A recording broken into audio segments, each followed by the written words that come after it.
Harry and Meghan, the troubled couple. King Charles must deal with them during the coronation. Well, I think really we need to talk about the coronation, don't we, because there's a ballot. So I think there's a ballot happening for people to go to the coronation, which is all very exciting. I'm quite pleased. We're going to have a what seems like more of a full-scale coronation. And then there are these two characters, aren't there? What are they called?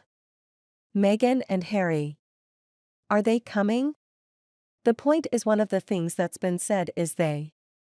And a decision early so that in a way that they can. Well, if they're going to come one way or another, right? And that the king wants Harry and Meghan to come to the coronation, right? And so, because he wants all his family around them. But what I think everybody, including the king, wants is that once they've got to make a decision early, not leave it to the last minute because that will be a huge distraction from the narrative of what the day is all about, which is a celebration of the fact. And we have a new king and he will finally be crowned king of this country. So I think that's the main debate there is Harry and Meghan make it early if you want to come. You can if that's the feeling within the royal household and certainly the king. So that is really the sort of latest thing. It's still creating a soap opera element to the coronation because of course then they will be the sort of ground rules of what they can or can't do because clearly we know that they try and plug their own furrow and create their own narrative, but they won't be allowed to do that. So that I think is the thing. Now obviously it's dividing a lot of opinion about whether they should even be there given some of the things they've said. But at heart you've got to remember that the king wants his family around him at his coronation.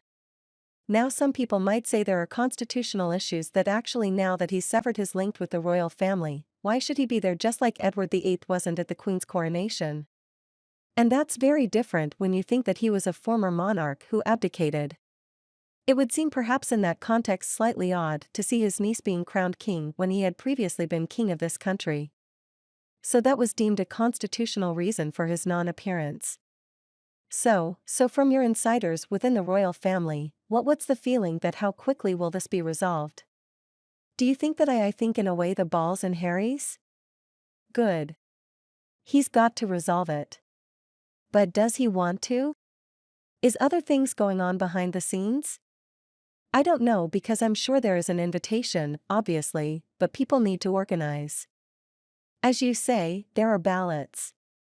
Remember when they had the coronation of the Queen Elizabeth, health and safety wasn't around and I think there were 8,000 people in waste of Westminster Abbey and there was scaffolding all over the place so that everyone could attend.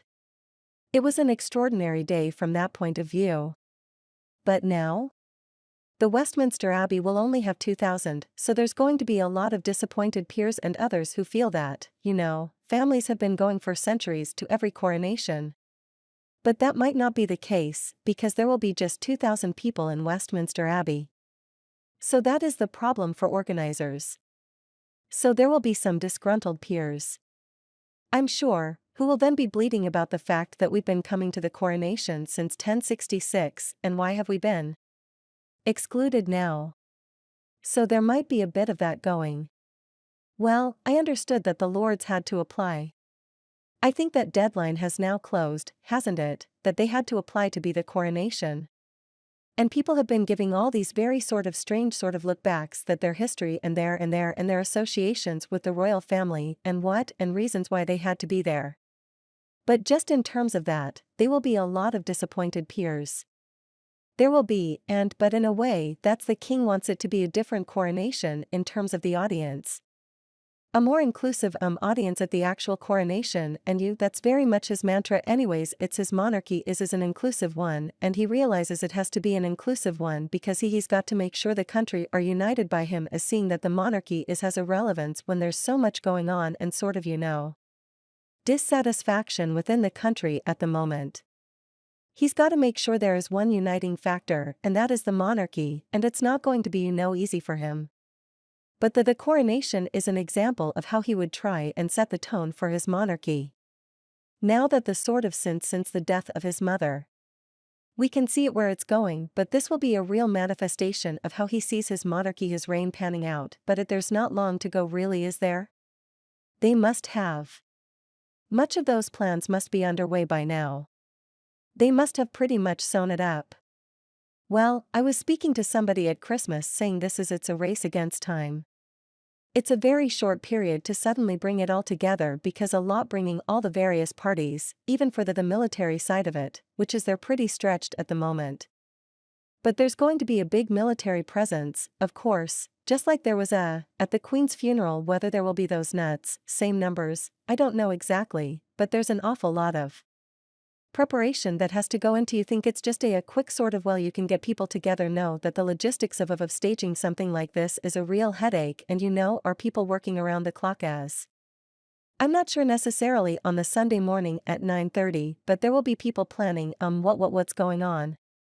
So it's going to be a big task, but so that's why Harry and Meghan are just a small cog in the wheel, but it's important because where do they sit?